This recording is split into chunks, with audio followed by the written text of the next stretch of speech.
생각의 자유를 경험하는 길 56. 무거운 짐의 배달부는 누구인가요? 주님을 신실하게 믿는 한 여성이 있었습니다.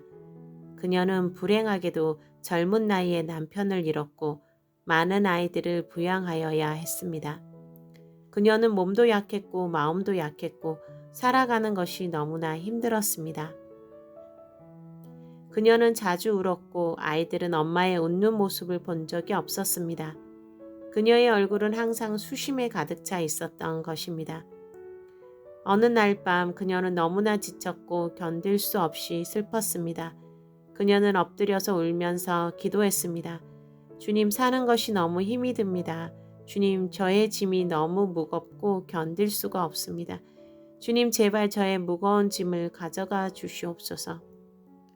그녀는 울다가 잠이 들었습니다. 다음날 아침 잠이 깬 아이들은 부엌에서 어머니가 콧노래를 부르며 음식 준비를 하고 있는 것을 보았습니다. 놀란 아이들은 모두 어머니에게로 모였습니다. 그들은 그러한 어머니의 모습을 처음 보았던 것입니다.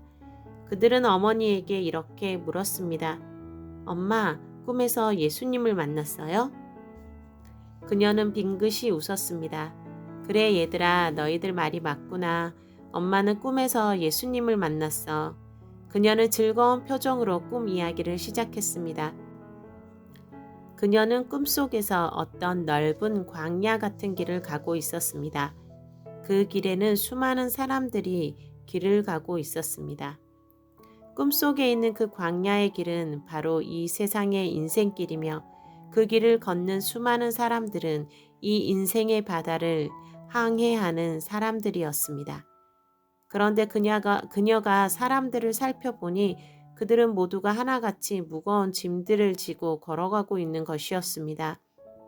어떤 사람은 머리 위에, 어떤 사람은 등에, 어떤 사람은 양팔에 짐꾸러미를 끼고 피곤하고 지친 발걸음으로 그들은 비틀비틀 걸어가고 있었던 것입니다. 문득 그녀가 자신을 돌아보니 그녀 자신도 많은 짐을 지고 걸어가고 있었습니다. 그녀는 머리와 등과 팔과 모든 곳에 짐을 하나씩 진 채 길을 가고 있었던 것입니다. 그녀는 비록 꿈속이었지만 얼마나 힘들었는지 온몸에 땀이 범벅이 되었습니다.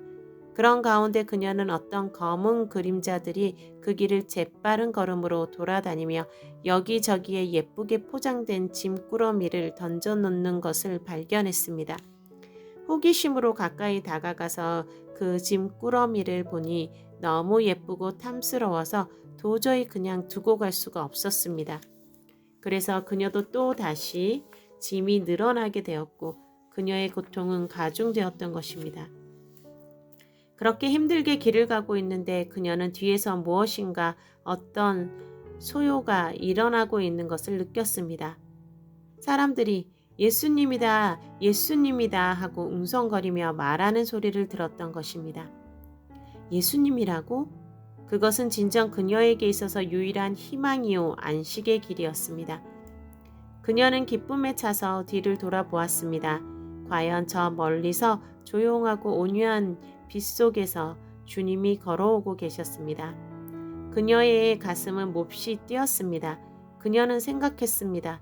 오, 내가 사랑하는 주님이 오셨구나. 이제 내 앞에까지 오시며 나는 주님께 나의 모든 것을 다 맡겨버릴 거야. 드디어 주님께서 그녀 가까이까지 오셨습니다. 있는 힘을 다해 주님께 나아가서 그 앞에 엎드린 그녀는 기대에 차서 주님께 말했습니다. 사랑하는 예수님, 저는 지금 짐이 많아서 너무 힘들어요.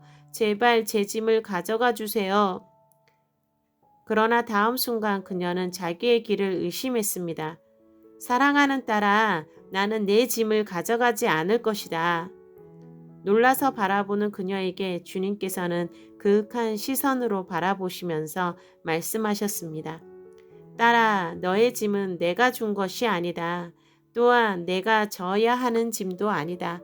너는 그 짐을 누가 주는지 알지 못하겠느냐? 그렇게 말씀하신 후 주님은 조용히 그녀를 지나쳐서 걸어가셨습니다. 놀라서 그 자리에 멍하니 서 있던 그녀에게 갑자기 섬광과 같은 깨달음이 왔습니다. 조금 전에 보았던 길거리에 예쁘게 포장된 짐을 뿌리고 다녔던 검은 그림자들이 생각났던 것입니다. 그녀는 되뇌었습니다. 그렇다. 이 짐은 주님이 주신 짐이 아니야. 그리고 내가 져야 할 짐도 아니지. 이것은 나를 속이는 마귀, 사탄이 내게 준 것이야. 하나님이 나의 아버지신데 이따위 근심 걱정의 짐을 내가 질 이유가 없지. 그녀는 짊어지고 있던 모든 짐들을 땅바닥에 내팽겨쳤습니다. 그리고는 발로 그것들을 마구 걷어찼습니다.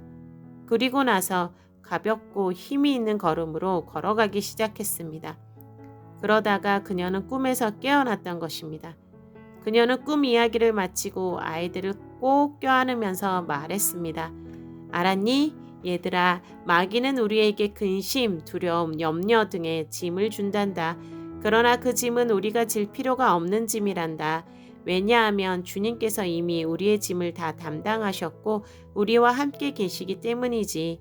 얘들아, 하나님께 감사 기도를 하자꾸나. 그리고 다 같이 찬송을 부르자꾸나. 그들은 모두 기쁜 마음으로 기도를 하고 찬송을 불렀습니다. 슬픔과 근심이 많았던 그 가정은 바로 천국이 되었습니다.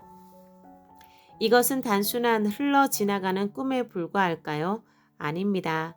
나는 그렇게 생각하지 않습니다. 많은 경우의 꿈은 우리에게 주시는 주님의 메시지입니다. 주님은 우리의 영혼을 깨우고 우리의 영혼이 주님 앞에 가까이 나아가도록 자주 꿈으로 우리에게 말씀하시고 격려하시는 것입니다. 당신은 어떠십니까? 당신도 혹시 이 여인처럼 주님이 주시지 않은 무겁고 피곤한 짐을 스스로 지고 살아가는 것은 아닌지요? 부디 당신이 지고 있는 짐을 내려놓으십시오. 그 짐을 지기를 거절하십시오. 당신의 생각을 지키십시오. 마귀가 무거운 짐, 두려움의 짐을 올려놓지 못하도록 당신의 등을 지키십시오. 주님이 우리를 사랑하시며 우리의 죄를 대신 담당하셨습니다. 그리고 오늘 지금도 우리와 함께 동행하십니다. 그러니 우리는 오직 그분을 사랑하고 신뢰하며 종달새와 같이 노래하며 걸으면 되는 것입니다. 오직 주님만을 찬양합시다. 오 주님, 할렐루야.